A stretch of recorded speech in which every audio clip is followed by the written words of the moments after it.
A federal judge has ordered Acting Attorney General Todd Blanch to deliver to the court by July 2nd a full explanation as to why you have not released all of the Epstein files, which is a very clear violation of federal law, aka the Epstein Files Transparency Act.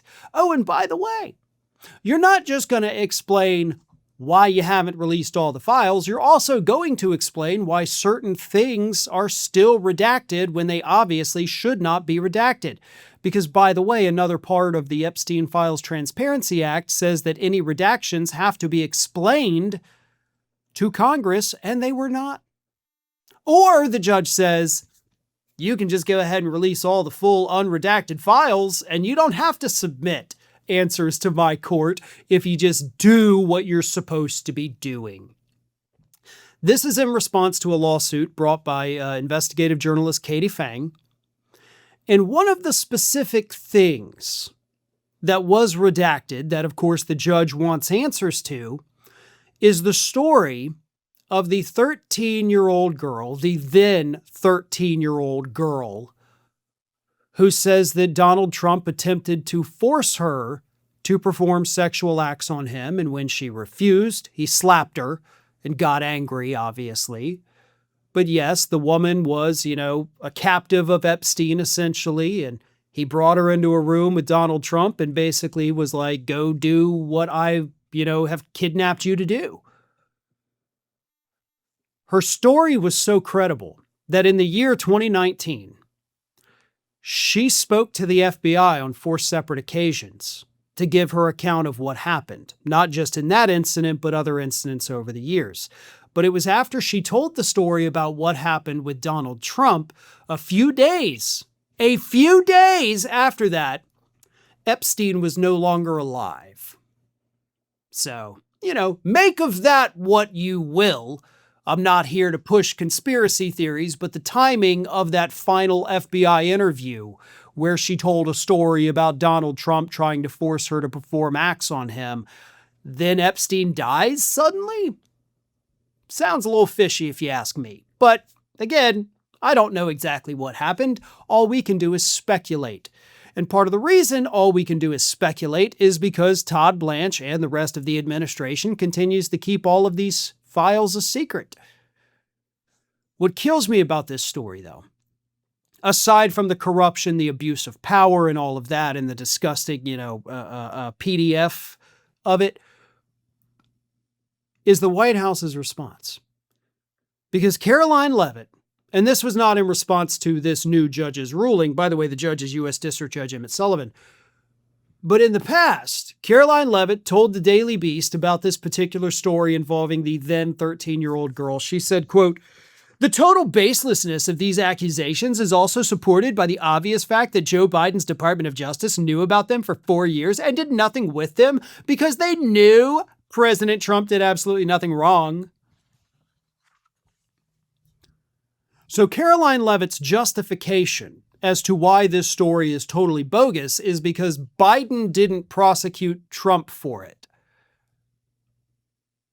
Like that's your evidence. Like, well, obviously if he did it, Biden would have prosecuted him, but he didn't. So he didn't. See, this is what happens when uneducated people, who are too young to hold the job they hold to. They're inexperienced in life and they're inexperienced in education, even though she does have a formal college education. She obviously didn't do great. But this is what happens when you put very stupid people in charge of things in the country, and you also have a very stupid media that refuses to push back on these, baseless claims. The Daily Beast does. They push back, right? But, for the most part, the New York Times and the Washington Post, those big reputable papers, they don't bother to ask about these statements that she makes. Nah, they ignore them because they don't want to lose access. It's the outlets that don't have access that are always able to give us real, honest, intelligent reporting. But nevertheless, Caroline Leavitt's denials aside, this information is in those Epstein files.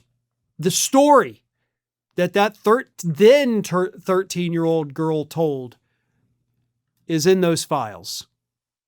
And the public deserves to know, and the victims deserve to have their stories heard. I want to take a moment to tell you about a wonderful new book that is out, Be Like Trump by John Evans. And yes, I wrote the afterword for this book.